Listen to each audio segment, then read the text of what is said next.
Greetings, chess players, and welcome back to another exciting episode of Analyze That, the show where you get to be the star by submitting your games to me, and I will analyze them on YouTube. Remember, to be a part of our show, all you have to do is submit your games to analyzethat@gmail.com. analyzethat@gmail.com.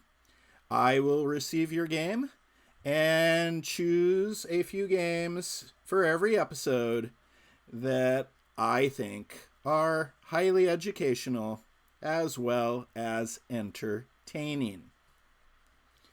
Our first game today comes to us from KarinRibeiro. Her username on chess.com is KarinRibeiro, and she was playing a opponent named manujlc. Let's take a look at the game and see what happens. Karin starts with e4, putting a pawn in the center. Black plays e5. White develops a knight, knight f3. Black develops a knight, knight c6. White develops a second knight, knight c3. And black plays knight f6. We have a 4 knights opening. And white plays 4, bishop c4. That's slightly problematic, as now black can opt for the fork trick. Technically, it is better for white to play 4, bishop b5. Let's see what black responds with. 4, bishop to b4. Not bad, but misses the opportunity to use the fork trick. Remember, the fork trick goes nx e4, nx e4, and then d5. And black gets to fork white's bishop and knight while maintaining the center pawn. To see much more on the fork trick, please refer back to the September 7th episode of Analyze That and go to the 17-minute mark.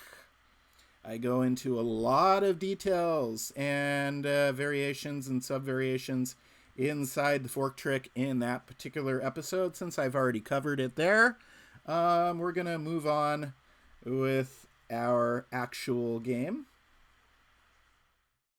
So back to the actual game. Black has played 4, bishop b4. And white plays 5, knight g5. It's not so great here because black can simply castle to handle the threats on f7. This type of fried liver attack is good. This type of, double attack on f7 is generally good when black still has their bishop on f8. If that bishop on f8 has moved out, then they can simply castle, which is something they want to do anyways, and the knight on g5 generally becomes wasted tempo. Let's see what black does. Black castles. So black has the same number of pieces developed and an equal share of the center, but is also castled. Thus black now has a small edge because white moved the same piece twice without cause. White plays queen f3. An interesting move, but a mistake. Now black can simply play knight to d4, threatening the queen, threatening c2, improving the knight, and forcing the queen to move again. Better for white, better is not putting the knight there on g5 in the first place, but better for white here would be d3, maybe black plays h6, and then white plays knight f3, and it's a playable position for white, but black still has the small advantage due to the fact that they are already castled because white expended an extra move, moving the knight to g5 and then again back to f3. So let's get back to our game. After 6 queen f3, black does indeed play 6 knight d4. And now black gains more advantage and the initiative. So I expect this queen to probably go to d1. It goes to d3 instead. That's slightly more problematic than queen d1 because with the queen on d3, it's blocking the pawn on d2, which in turn blocks the bishop on c1. If you play queen d1, then you can develop more naturally later on because your queen's not blocking your other center pawn. Let's see how black responds to 7 queen d3. Black plays 7 c6. Likely missing his best move. Because of his advantages, there was no need to really prepare the d5 thrust with c6. Better was simply just playing d5. For example, if you play d5, maybe white plays bishop b3? And black could play c5? Yeah, c5. I was analyzing my checks, captures, and threats. It took me a moment or two to spot c5. But the idea of c5 is to push again, forking. You gain space, but you're threatening this nice little pawn fork of the bishop on b3 and the queen on d3. So white would want to obviously move their queen, maybe queen g3. And then black could play h6, keeping the initiative and kicking the knight. Knight goes back to f3 perhaps. And then let's see. Let us see. Checks, captures, threats. The first thing that jumps at me is smack. Bishop takes c3. Dx c3. Then knight takes e4, threatening the queen again. Queen takes e5. Knight takes f3. Boom. G takes f3. And then rook e8. Rook e8, threatening the queen, which is indirectly threatening the king and setting up a discovered check by moving the knight. White would be in serious trouble after that variation. Getting back, if we're returning to, again, the variation of if black plays the direct d5, somebody might say, well, what if instead of retreating the bishop to b3, as we just saw, white plays ex d5? Well, let's play what if. Bishop f5, because the knight's defending the bishop. Bishop develops with the threat. I guess queen could go to, even better than maybe queen g3, though, because then it leaves c2 undefended, would be knight g5 to e4, perhaps. We have a lot of defenders. Let's see. And then knight takes e4, knight takes e4, queen h4, perhaps, developing another queen to a dangerous square, adding more pressure to the pin. This is very, very troubling for white. I think I would probably just castle and bishop takes e4. And again, I mean, white's just in serious trouble here. Even if you play queen g3, I guess knight e2 doesn't quite work. So queen g3 would probably be what I would play next as white, but it's just very, very troubling. So black could have directly played d5. Let's get back to our actual game, though. After black played 7 pawn to c6, preparing d5, which I just showed wasn't really necessary, white castles. Well, at least white is castled, but black still has d5. But at least in this variation, and this is the actual game, 8 d5, white is castled this time. So that's a slight improvement. White plays EX-D5, black plays CX-D5. And, black shouldn't get in the habit of automatic recapturing, because I think better would be something like B5.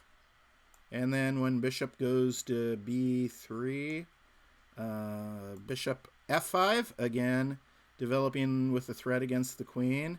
And then when the queen goes to G3, why, we could play bishop takes C3, removing the guard off of E2, and then DX C3, and then knight E2. Check, big time fork, royal fork. So if, black here shouldn't have gotten in the habit of just recapturing. Better is what I just showed you, which is 9B5, instead of what was actually played in the game, and we're returning to, which is 9CX-D5. So after 9CX-D5, let's see what white does. Bishop takes D5. That seems all right. I mean, it's that seems okay. And I mean, black still has their advantages. And then black plays knight takes D5.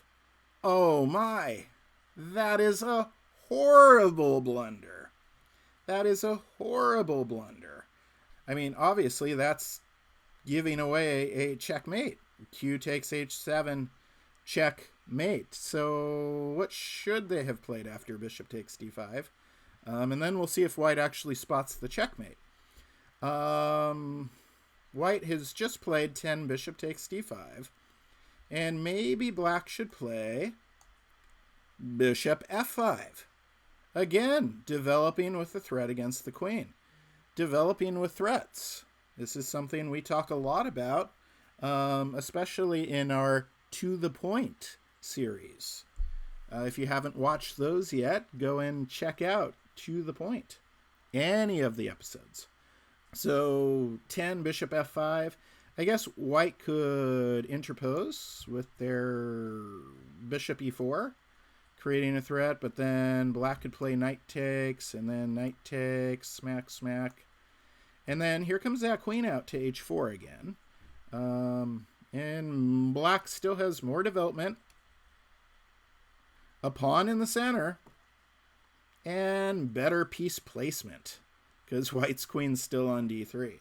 And good attacking chances. So more development, a pawn in the center, better piece placement, and good attacking chances. Instead, again, after white played 10, bishop takes D5, black played knight takes. Knight takes D5. And black, you got to analyze all the checks, captures, and threats. After your move, you have to look at your opponent's checks, captures, and threats. After you look at your move in your head, you have to analyze your opponent's checks, captures, and threats. Because if you do that, you are going to spot that every time. You're not going to give away free wins to your opponents. And white did spot it. So obviously white analyzed at least the check, hopefully the check, captures, and threats, and took full advantage of black's humongous blunder right at the end. Fun game, Karin. Thanks for submitting your victory for our analysis.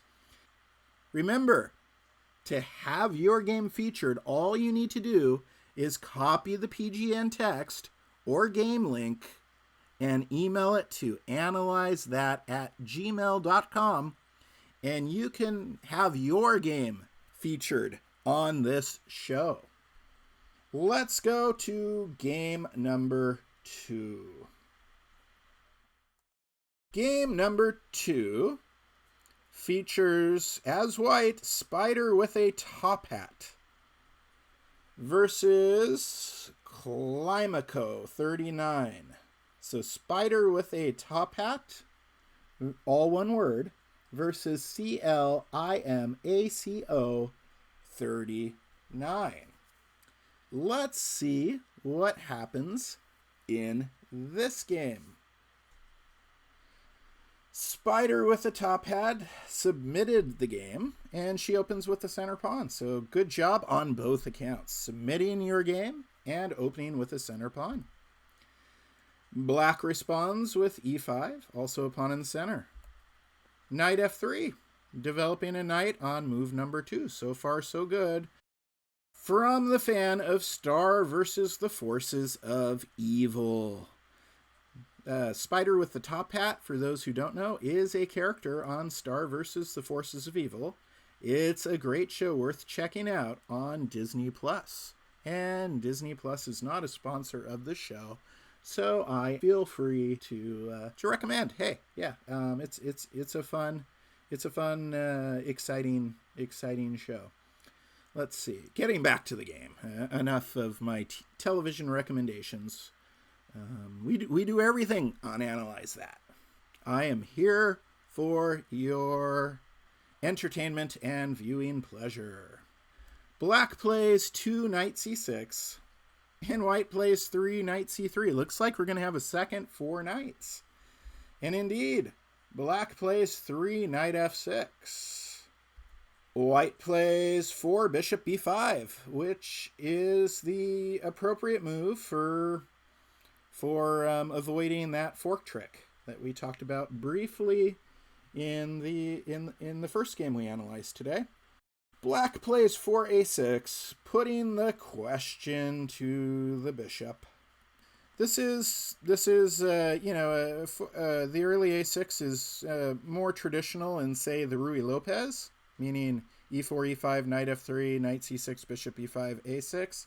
But obviously it can work in the Spanish 4 knights as well. In fact, I think it's called the Rankin variation. Rankin, R-A-N-K-E-N. Just throwing a little bit of extra knowledge at you guys. And in the Rankin, we like to play 5 bishop takes c6, and that's what white does, because it doesn't lose time, and it also creates a pawn structure weakness on black's side. He's going to get doubled pawns somehow. And dx c6, and that's the appropriate way for black to recapture with the d pawn, because it keeps all the pawns in a group. If you take with the b pawn, you're left with an isolated a pawn. And white plays 6d3. Now, generally, in these kinds of positions, if you're white, you want to play for the win, and you just remove the guard of e5. So don't be afraid to try and win the game.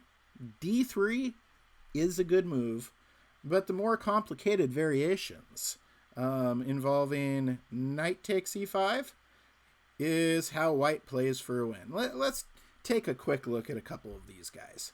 All right, so you might be afraid to try knight takes e5 in a situation like this because neither side's castled.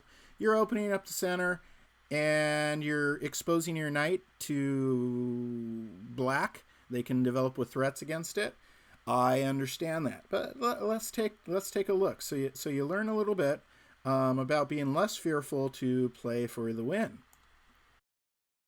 If knight takes e5, let's see. First of all, let's just look at bishop c5. Let's look at that one first. Black can play bishop c5. Well, you just play maybe not d4. Yeah, because then black's going to play bishop takes d4. See, not as easy as I thought. I would actually just castle. Never mind the d4 thing. That would have been a blitz blunder by Coach Chris. And black can just castle. And then you play d3 on move 8 instead of move 6. And that means you're a pawn ahead right now. All right, so getting back to another idea. After 6, knight takes e5. What if black plays 6, knight takes e4? That's a strange one, right? Then knight takes e4. It looks a little strange, but we have to remember black these knights are easy to attack in these kinds of variations. So black can play like queen d4, you castle. They can get one of the knights back, but then you get a center pawn and threaten their queen. They certainly aren't going to take your knight because you would pin their queen to the king. So they'd be trading a queen for a knight. So that would be a huge mistake that your opponent may make if you play these variations. You play these sharper variations. Maybe black plays queen f5, and then you could play knight g3, and then queen g6, and then bishop f4. And white is castled and has a lead in development, 2 pieces versus 1, and a pawn in the center. Let's look at another idea with after 6, knight takes e5. Because maybe you're afraid to try and play this spider with a top hat. I can certainly understand why, but I want to help you calm those fears and understand how to play for the win in these kinds of positions as white. So, developing with the threat against the knight, bishop d6. Here, certainly we would play d4 right away. And then bishop takes knight, pawn takes bishop, and then queen could take on d1. But the nice thing is we have this knight on c3, so we don't have to lose the ability to castle. Knight takes d1, knight takes e4. And then here, I'd probably play bishop e3 with the idea of playing f3 and then knight c3 and maybe even castling queenside. So my rook is on this dangerous open d file. So, you play f3, force that knight to move to a targeted square. Black needs to pay attention because we might just end up winning a knight in a variation like this because he cannot retreat back to f6 or d6 because of our pawn. He can't go to g5 or c5 then because of our bishop. Can't go to c3 or g3, obviously, and neither d2 or f2. So we might just win the knight anyways if black misplays this. But furthermore, we end up getting to castle queenside and our rook on a dangerous d file. So I like that. Let's see. Is there anything else I want to talk about after 6? Knight takes e5. Maybe queen e7. Attacking the knight, indirectly the pawn behind that, which is indirectly threatening our king. Sure. Again, in this kind of position, we play d4. And if I was black, I might be tricky and try and play c5, right? Attacking that which is defending the target knight on e5. But then white could play bishop g5, pinning the queen, adding more tactical ingredients to this complicated recipe already. Black could play cx d4, qx d4. And again, I like the idea of castling queenside here, because then we're going to end up with a rook and a queen stacked in that d file. So a lot of these end up with white having some nice developmental advantages. We've got 4 pieces out versus 2. A pawn in the center. Black still doesn't have a pawn center. And once we castle queenside, we're going to have a rook and queen battery down the open d file. So that's what could have happened if Spider with the top hat had been a little bit more assertive. But she played a reasonably good move, which was 6d3. So we are returning to our actual game, and she played 6d3. Let's see what black does. Bishop g4, developing with a pin. It means the bishop is improving at the expense of the knight, which now cannot move. Bishops like to pin knights or be on long diagonals. That's what you want to do with your bishops in the opening. And let's see. White puts a question to the bishop. I like this. Because if they take, you get to take back and develop a queen. Let's see what happens. Bishop takes, queen, not queen takes. But before we get into this weird GXF3, which I'm going to probably claim as a mistake in a moment, before we get back to that, should black have just taken the knight? Yes, and I'm going to tell you why. Because if you try and maintain the pin, white gets to win your center pawn. White gets to win your center pawn. They push your bishop away with their pawns, and nothing's defending. The only thing defending the pawn on e5 was, in fact, the pin. That was the only thing defending the pawn on e5. And it's that easy to get rid of the pin. So, yeah, black did the right thing by 7, bishop takes f3. Now, did white do the right thing by GXF3? No. And I'll tell you why. First of all, doubled pawns, isolated pawn. Second of all, black isn't castled over here yet. The king's not on g8 yet. If the king was already castled over there, then perhaps you'd be able to play a rook g1 and scoot the h-pawn down and attack. Use the semi-open file to create an attack on the enemy king.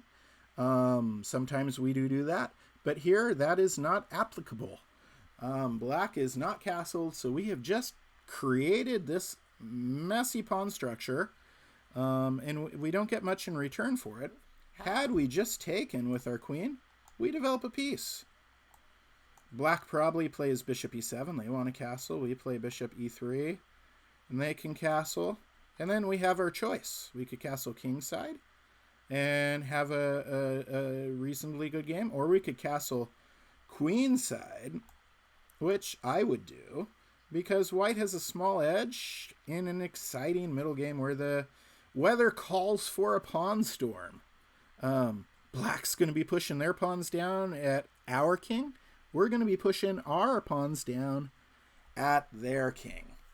These types of positions are dynamic. They're fun to play, and we should not shy away from that. All right, so let's get back to the position after 8, GXF3. Let's see what black does. Black develops their second bishop with a second pin. We were just talking why that's good a moment ago. So bishop b4, pinning the knight on c3 to e1. And let's see how SpiderWithATopHat responds. Bishop d2. And that makes sense. SpiderWithATopHat doesn't want the queen side pawn structure to look like the king side pawn structure, right? So not only does this unpin the knight, but it means if the bishop takes, we don't take back with our pawn and have a messed up pawn structure on both sides of the board. Queen e7. 9 queen e7 is what black plays, likely signaling that they're thinking of castling queenside. And let's see what white does. 10 queen e2. Interesting. I guess that's fine, but I would prefer rook g1. Then we're weaponizing our rook. We're developing with a threat right away. 10 queen e2 is what white played. And black plays 10 castle queenside. Good for black. And white does as well, because obviously there's no safe haven for white on the king side of the board, so that makes sense.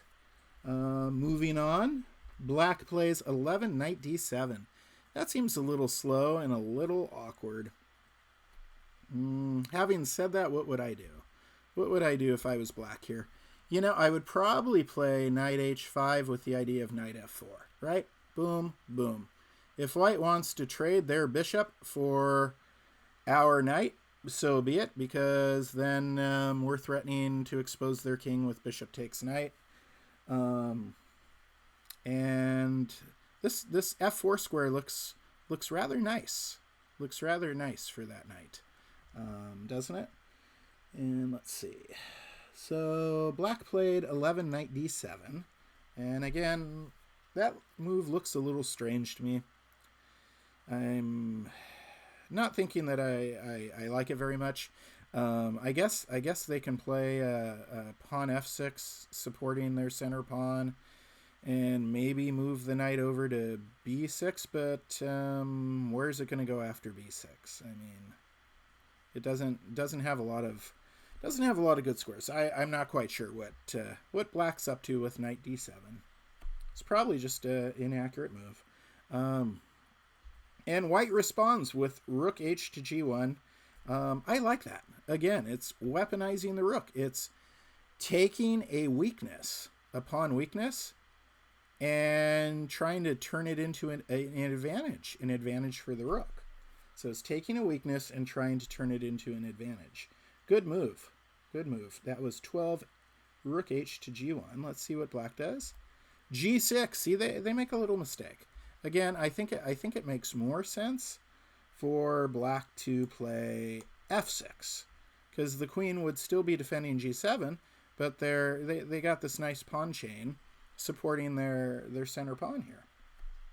Back to g6. 12 g6. Let's see what white does. Queen e3. This is okay. I think maybe white's trying to come down here, right? Trying to come down here, create some problems. But with the knight placed right now on d7, checkmate's not going to work down that direction anyways. So I think instead of queen e3, what would I play? I'd probably, let's go back a move so I can experiment.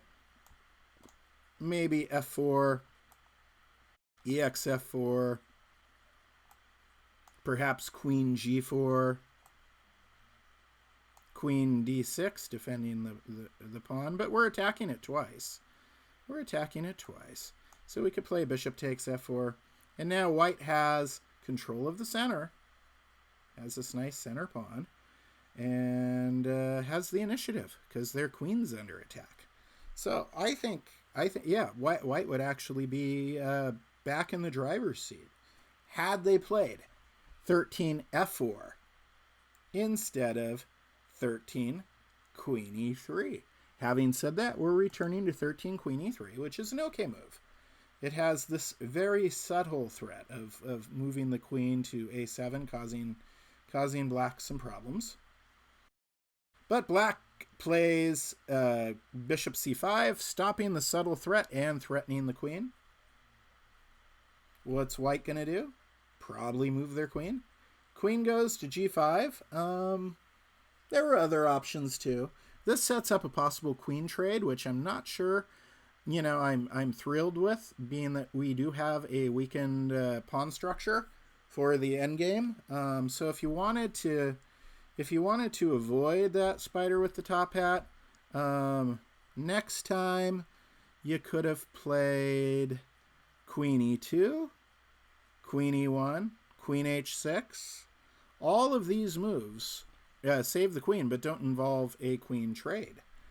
When you have when you're looking at an inferior endgame. All right, so back to 14 queen g5, which is what Spider with the top hat played. Black plays 14 f6, attacking the queen again. And then white plays 15 queen g4. And that is a mistake. I mean, there's no reason not to go to g2. I'm sorry, g3 or g2 instead of g4. And then you would be defending f2. Well, Spider with the top hat, why don't you like your f2 pawn? I know it's the backside of doubled pawns. It's a weak pawn, but it's still a nice pawn. It hasn't done anything mean to you in this game. But now you've done something mean to it. Bishop takes f2 is black's 15th move, and that makes perfect sense. It wins a pawn, attacks a rook. Rook g to f1 saves the rook, attacks the bishop. Bishop goes back to d4, saves the bishop, places it on a protected square. And then 17, knight a4. Knights on the rim are grim, and I don't see a purpose for placing it on the rim. Plus, if you play knight e2, then you're attacking this bishop. He probably doesn't want you to take and hurt his pawn structure. And his bishop is powerful on this diagonal. I would love to, if I was black, I would hang on to this bishop. So I would lose the tempo and play bishop b6, and then white could play f4, and then ex f4, right? There goes their center pawn for your doubled pawn. And any way you recapture, you're in control of the center. You could take with your bishop, your knight, your rook, or even your queen. Yep, any way you recapture. Some ways obviously are better than others, but any way you recapture, and for me, I'm most tempted, I would have to say I'm most tempted with bishop takes f4, but knight takes f4 looks okay too. Rook takes f4. Any way you recapture, you're still the one with the center pawn. So you're also still the one with the isolated pawn, but at least you have an advantage to brag about to go with your disadvantage. So white played 17, knight a4, and black plays 17, king to b8, tightening up their castled position, tightening up their king safety. Okay. If you want to take time to do that, black, be my guest. You've got time to do that in this position because the center is mostly closed. And white plays 18a3. Oh, I don't like that move. 18a3. White probably should have played king b1 as well, tightening up their king. But instead they played 18a3, which loosens their king more. Scooting the pawns forward in front of your king is a recipe for disaster. In most cases, we don't do it unless we're forced to.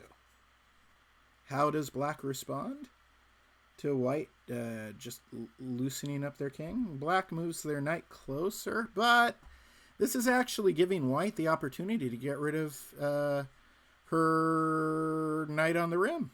It gives the knight on the rim a little bit of purpose. Bam. Not sure why. Not sure why black wants to help white take care of this problem, but white should indeed just go ahead and capture. Let's see if they do. 19, bishop b4, threatening the queen. Interesting move. Complicated move. Very aggressive. And sadly a mistake. Again, much better. I'll show you why it's a mistake in a moment. And maybe black will too. We'll find out. But much better was simply knight takes b6, right? That's just much better. Then bishop takes b6, probably, because you don't want to take with the c-pawn, weakening your king. And you've gotten rid of your lousy knight on the rim. Now let's see if black comes up with the correct but complicated punishment. Let's see. So white has just played 19 bishop b4, returning to the actual game. And black plays 19 queen f7. And that is a mistake. It's missing the exact punishment. Let's go back. After 19 bishop b4, you have to look for threats. White's threatening your queen. What happens if you threaten their bishop? Well, maybe knight takes b6 is probably why black didn't play this, because now the bishop can't return.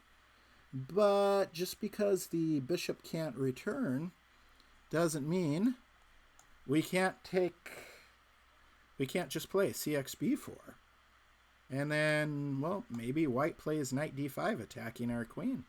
But with this pawn so far advanced like this, threatening a3, which is the loosened kingside castle over here, and the bishop beautifully placed through this attack, I would be okay. Totally okay with rook takes d5. I would play it in an instant. Ex d5, pawn takes a3, pawn takes a3, and shoot, maybe even I throw in an f5. I throw in an f5 first. White is in a tremendous amount of trouble because we're threatening a3. We've got this bishop. We've also got this bishop e3 kind of threat, right? Check. I can see some checkmating possibilities appearing very quickly for black, but it is also completely excusable that they didn't play this line because it did involve a rather complicated way of thinking about things. You had to realize your attacking potential down here and be willing to exchange your rook for the knight on d5, as well as being able to calculate out accurately several steps ahead. And not everybody is as adept and trained for that type of deep calculation. It takes a lot of experience and practice. Some people are very proficient at playing accurate moves that are less deeply calculated. Other people put in a lot of hard work, including myself. I put in a lot of hard work, and I'm still never happy with the with the result. I always want to be able to calculate a little bit deeper with ease and accuracy. All right, so getting back. White had played 19 bishop b4, which is this. It's an interesting threat. However, black could interpose with the pawn and turn the tables on white. It's very aggressive and wrong. And black played queen f7, missing the c5 move. And then let's see what white plays for move 20. This is our actual game, move 20, b3. Bad move. Spider with the top hat. Next time, try not to move the pawns forward that are protecting your castled king. Again, that's a recipe for disaster. Let's see what black does. Knight takes a4, of course. Trading knights, further opening up the king. Bx a4, probably queen a2 is what's coming. Let's see. Queen a2 indeed. And this is really troubling because of this threat of bishop e3 check. Oh no. Spider with the top hat, you are in some serious trouble here. Rook f2. That does not stop the threat of mate in 2. Bishop e3 followed by queen a1. We'll look at that in a moment and see if it actually happens. And it also inexplicably offers your rook. So black actually should not take the rook, should go for the checkmate. Let's see what they do. They took the rook. Bishop takes f2. Since they did that, let's go back for a second and look at the checkmating lines. First, we can go in any order. Bishop e3, you can block with your bishop, and then queen a1 is checkmate, right? Let's scoot back a couple moves. Then if you have bishop e3, they can block with the rook. Makes no matter, makes no difference. Queen a1, checkmate. Again, mate in 2. And finally, and you spot these by looking at your checks, captures, and threats. Finally, bishop e3, rook d1 to d2. Remember, it's pinned. And then, you guessed it, queen a1, checkmate again. So, no matter what white does in response to black's first move in the mate in 2, it's a mate in 2. And it's a fairly simple one to spot at that. But black did not spot it. Black got tempted by the free rook. So let us go back. Did white have a way to stop the checkmate? Of course they did. After black plays 21. Let's go back one step further. So in the real game, we're at move 21, bx a4. Black plays the very strong move, 21 queen a2. And what does white need to play to stop a checkmate? King d2. Because then bishop e3 is not going to lead to a mate in 2. So white needed to see the threat and play king d2. Black still got numerous advantages, but you never know. We've seen a lot of games on Analyze That pivot on one move, completely reverse in one move. Players' fortunes completely change. So you want to try. A lot of chess puzzles are find the mate in 2, find the mate in 3, find the mate in 5. There's another kind of chess puzzles that are out there that are rarer to find, and that is find the only way of stopping the checkmate threat. And those kinds of puzzles are equally as important to study, but unequally represented in all of chess literature. All right, so getting back to, now that I've made that big, bold statement, getting back to our game, 22 rook f2, which again inexplicably offers a rook and doesn't stop checkmate. Black takes the rook, 22 bishop takes f2, and white plays 23 queen g2. Again, does not stop the checkmate. Again, white needed to play king d2 to stay alive.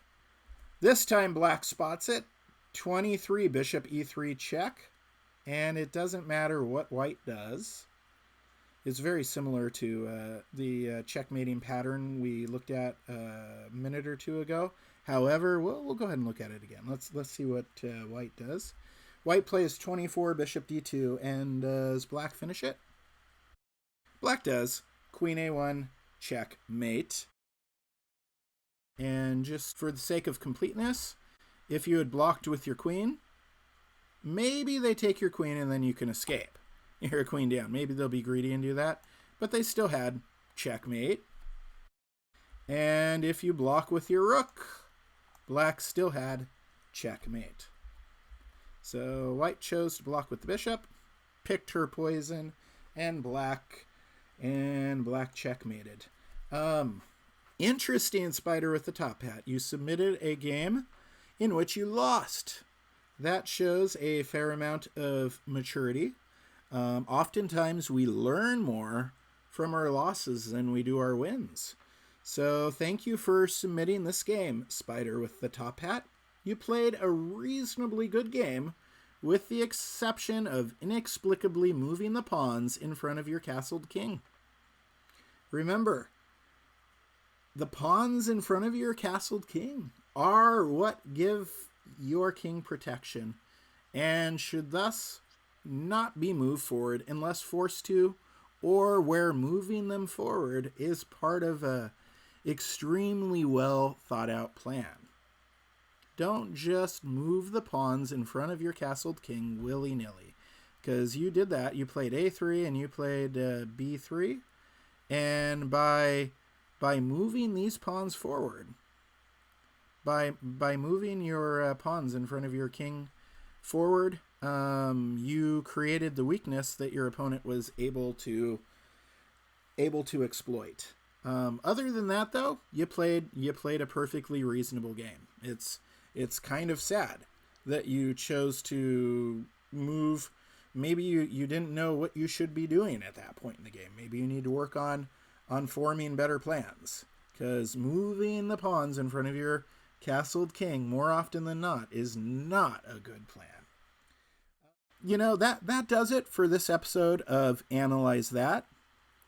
I hope you enjoyed this episode. I hope you learned something from this episode, and I hope you take part in this show in the future by sending your games to analyzethat@gmail.com.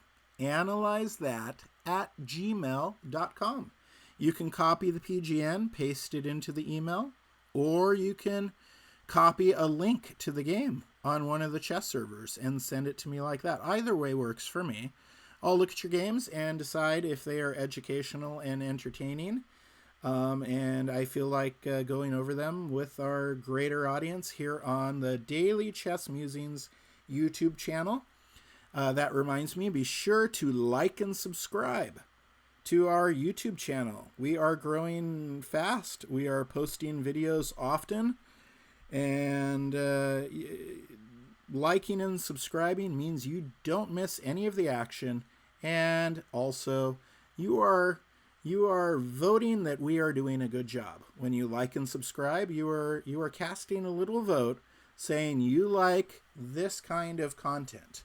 This was valuable to you. And it doesn't cost anything to do that.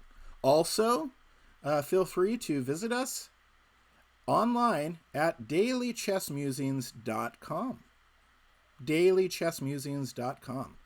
We have a very extensive website that's only been up for so many months now, but is based off of my old Chess Musings blog, which has thousands of free lessons that are searchable, plus links to all of these great videos from all of our different series that we do, including Coach Tortoise, To the Point, Checking Time, Master Chess Theater, Analyze That, and soon to be other series of videos as well. And with that, I bid you adieu. Once again, I have been your host, Chris Torres. Have a great week.